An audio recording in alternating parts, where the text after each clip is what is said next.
BNP এক পাহাড় সমতুল্য একটি দল। রাষ্ট্র কাঠামোর জন্য আপনার যে ৩১ দফা কিন্তু ২০২৩ সালেই দেশনায়ক তারেক রহমান এবং দেশনেত্রী বেগম খালেদা জিয়া ঘোষণা দিয়েছিলেন।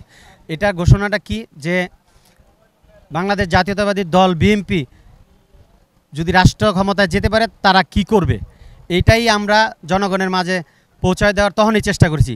কিন্তু বিভিন্ন আন্দোলনের কারণে, ফ্যাসিস্ট সরকারের কারণে আমরা অনেক কিছুই জনগণের দ্বারঘরে পৌঁছাতে পারি নাই।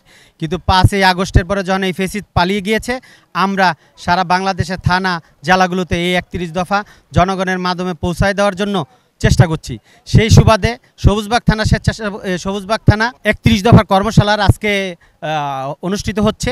আমরা তার মাধ্যমেই এই সবুজবাগের এবং ঢাকার ৯ আসনের জনগণের কাছে আমরা পৌঁছিয়ে দিব যে এই ৩১ দফা দিয়ে আমরা ভবিষ্যৎ, আপনারা যদি বাংলাদেশ জাতীয়তাবাদী বিএনপিকে এবং তথা দেশনায়ক তারেক রহমানকে ভোট দিলে আমরা এই কাজগুলি করব, রাষ্ট্রটা এইভাবে আমরা পরিচালনা করব।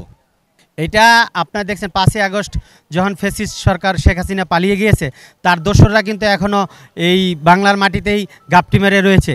এখন আপনার কিছু মানুষ, ছাত্র জনতা কিছু দল করেছে, তারা তো একটা নতুন নবীন দল করেছে। এরা চেষ্টা করতেছে আপনার এই উপজেলা আপনার নির্বাচনগুলো দিলে বিভিন্ন জায়গায় গ্যাঞ্জাম হবে, আপনার এই মারামারি কাটাকাটি হবে, আইন শৃঙ্খলা পরিপূর্ণ এখনও পর্যন্ত শান্ত হয় নাই।